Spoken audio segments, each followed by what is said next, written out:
Assalamualaikum warahmatullahi wabarakatuh. Ya, kembali lagi kita bertemu dalam pembahasan saham-saham secara analisa fundamental. Bukan membahas saham dari segi momentum ataupun dari segi bandarmologi ya. Jadi kita berfokus pada fundamental ya. Artinya kita membahas dari segi hanya laporan-laporan keuangan ya. Kalau dari segi bandarmologi melihat siapa yang mentradingkan, kalau momentum itu melihat potensi-potensi ke depan ya. Tapi di sini juga kita akan melihat nanti laporan-laporannya sedikit, berita-berita yang ada ya. Baik, kali ini kita akan membahas sebuah emiten lagi yang baru saja melaporkan laporan tahun 2023. Nama kode emitennya AMFG atau Asahimas Flat Glass Tbk ya. Nah, sekarang kita mau tahu dulu AMFG ini seperti apa ya. AMFG. Oke, AMFG ini Asahimas Flat Glass ya. Asahimas ini dalam bahasa Inggris the world foremost glass producer was founded by Mr. Toshiya Iwasaki and determined to take on the challenge of. Jadi Asahi Glass Company Limited itu mungkin induknya ya. Oke, orang juga bertanya. Ini ada alamatnya. Terus laporan tahunan sudah keluar. Saham AMFG bergerak di bidang apa?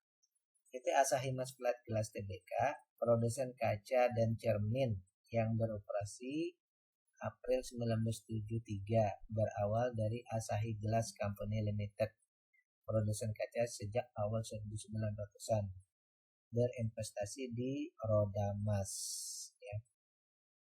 Jadi AMFG ini bergerak di produsen kaca dan cermin ya. Ini bisa gaji karyawan, oke, kita tidak cek. Asahimas Chemical bergerak di apa ya. Oke, kan sama ya. Asahimas Chemical ini mungkin saudaranya ya. Ini bergerak di bidang industri kimia dasar. Oke, roda emas. Oke, kita tidak membicarakan masalah itu. Kita membicarakan masalah AMFG ini tadi ya. Ada beritanya, laporan keuangan sudah katanya seperti itu. Asahimas Flat Glass optimis kinerja 2024. Oke, kita cek dulu beritanya di sini tadi. Tumbuh 33%. Asahimas tabulasi laba 583 miliar, setengah triliun lah.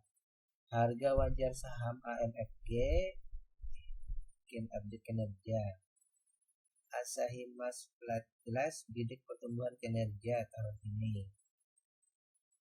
AMFG bagi dividen tunai Rp80 per lembar saham. Jadi tahun 2002 ya tahun yang lalu ya, pembagian di 2023. Ini yang lalu ya, bukan yang baru kan belum. Asahimas meluncurkan investasi 24,7 juta untuk perbaikan berkala. Oke. Tapi ini ada juga Cahyana Setiadi resign dari komisaris Asahimas Flat Glass 24 Mei 2023. Oke, kita lihat dulu. Kemudian kita cek dulu dari segi gambar misalnya. Ini perusahaannya ya. Oke, kita lihat produksi. Coba kita cek dulu di sini ya. Coba kita cek di sini dulu. Ini di websitenya ya.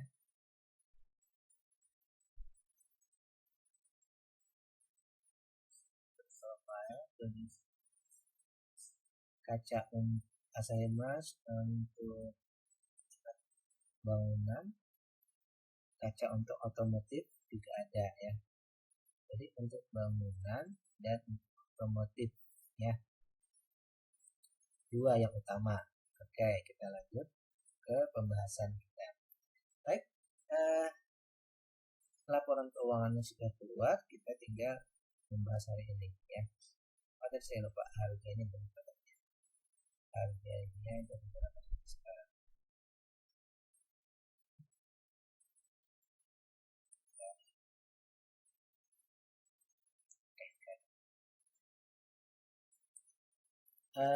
Harga kemarin yang saya catat itu kemarin ya 5.900 per lembar saham. Nah, kita bandingkan saja secara kasat mata harga sekarang ini di bawah harga nilai seluruh perusahaannya ya. Tapi berapa nilainya?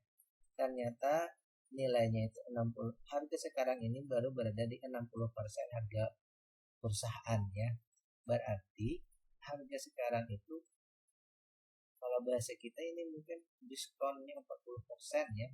Jadi harga sekarang kita membeli yang harganya 100.000, nilainya 100.000, kita membelinya hanya 60.000. Itu sangat murah ya. Dalam artian berarti dengan harga sekarang ada potensi berkembang ya, potensi kita mungkin sampai hampir beggar misalnya ya. Tapi untuk masalah beggar atau tidak, masalah capital gain itu hanya masalah bonus ya, kita lebih ke fundamentalnya. Kita lanjut, apakah ini ada diskon juga ya? Untuk harga, untuk menentukan valuasinya ini murah atau mahal, kita berdasarkan pada IPS tidak ini ya. Harga sekarang itu 5.900, kita bandingkan dengan IPS atau keuntungan per lembar sahamnya 1.344, maka harga sekarang baru 4,39 kali ya, baru 4,39 kali dari harga wajarnya. Harga wajarnya berapa? Rp13.440. Kalau kita mau membeli saham ini, boleh kita membeli di maksimal 13.440. Harga sekarang baru 5.900. Berarti masih jauh jaraknya ya. Jadi istilahnya kayak tadi, kita punya diskon yang besar. Lalu diskonnya berapa? Diskonnya itu sekitar 56%. Berarti ini sangat jauh di bawah ya. Jadi simpulan kita awal bahwa perusahaan ini punya ruang untuk berkembang jauh, kemudian valuasinya masih dihargai murah juga ya. Jadi ini klop ya, sangat bagus untuk sementara ya. Untuk sementara ini sangat bagus.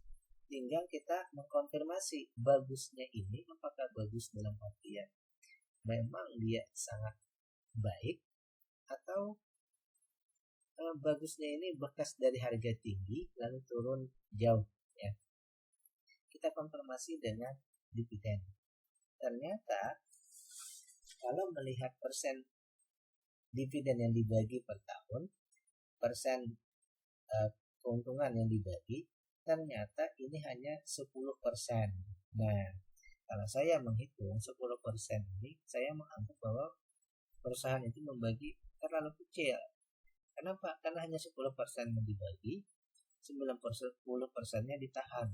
Saya beranggapan ini, kalau kita pribadi sebagai investor itu istilahnya terlalu sangat kecil menurut saya pembagiannya ya. Coba kita kalikan, misal dikali persennya, maka didapati nanti kita akan mendapati Rp134 per lembar saham. Dengan 10 keuntungannya 1.344, yang dibagikan ke investor hanya 10%, 134. Sekarang kita bagi dengan harga sekarang, kita akan dapat berapa persen? Hanya mendapatkan 23%. Hanya mendapatkan 23%. Sebetulnya kita ini terlalu rendah ya. Kenapa? Secara kasat mata perusahaan, kalau kita hitung nih, perusahaan ini untung besar, untungnya sangat besar ya. Tetapi pembagian dividennya kecil. Jadi kita hitung valuasi valuasi murah, sangat murah ya. Valuasinya murah, tetapi dividennya kecil. Ini agak kurang sinkron sebenarnya ya. Kenapa? Keuntungan besar tapi yang dibagi kecil. Jadi ini agak kurang sinkron sebenarnya. Andai saja tidak sebesar di sini 30% saja, maka sudah jadinya hampir 7%. Andai kata di sini 20% saja, sudah 4% atau 5%. Sebenarnya tinggal masalah kemauan pengendali, kemauan perusahaan membagi, ya istilahnya win-win solution kalau menurut saya ya. Mungkin itu pertimbangan intinya. Kemudian kita lihat dari segi hutang. Dari segi hutang perusahaan ini hutang berbunganya 43%, hutang tak berbunganya 77%. Saya anggap ini aman saja, hutang aman. Apalagi kalau hutangnya aman seperti ini, saya beranggapan bisa bagus sekali kalau perusahaan membagikan dividen yang besar. Tidak ada istilahnya kekhawatiran, karena ini secara hitungan untungnya sangat besar ya.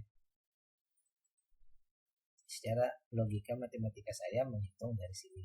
Nah sekarang kita melihat di masyarakat. Di masyarakat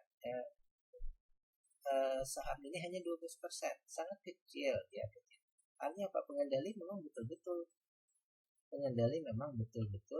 pengendali, bukan.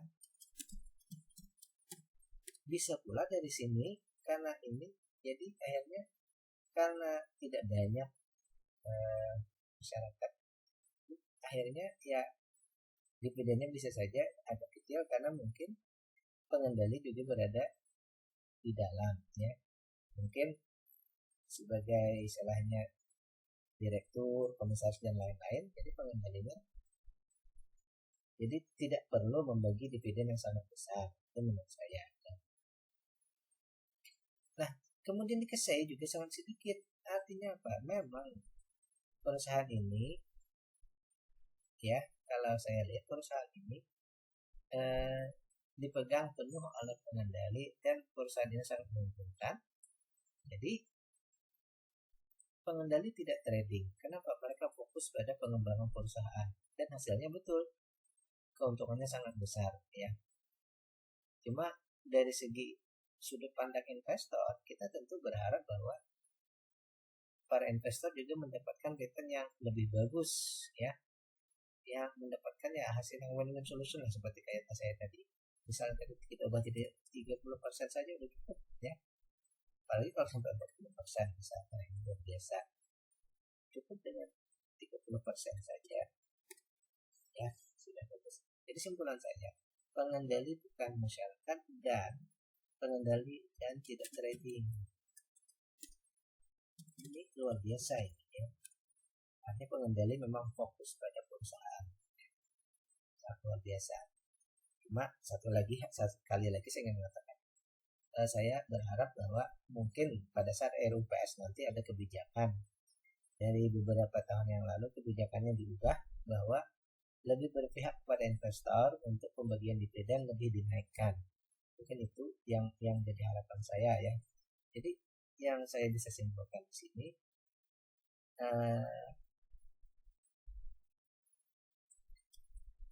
bisa invest, bisa beli bila dividen lebih dari 4%. Tapi sekali lagi, kalau Anda sudah beli dengan harga di bawah, misalnya Anda beli di harga 4.000, bisa 4.000, bisa rendah ya. Kalau Anda beli di harga 3.000, itu kan dividennya sudah besar 4,5, tidak apa-apa, jangan dijual ya, karena mungkin potensi capital gainnya juga tinggi ya, itu tidak perlu dijual. Jadi tergantung, kalau Anda sudah beli itu mungkin pertimbangannya bukan untuk dijual, tapi apakah dividennya sesuai atau tidak. Tapi kalau kita yang belum, mungkin kita di pertimbangannya bisa dibeli bila sudah lebih dari 4%. menurut saya ya, bisa beli bila dividen lebih dari 4%. Tapi kalau di harga sekarang dengan hanya 10%, maka dengan dividen payout ratio 10%, maka bagi kita yang baru beli itu nanti returnnya masih sangat belum mencukupi kalau menurut saya, karena di bawah inflasi 3%, apalagi suku bunga 6%, ya.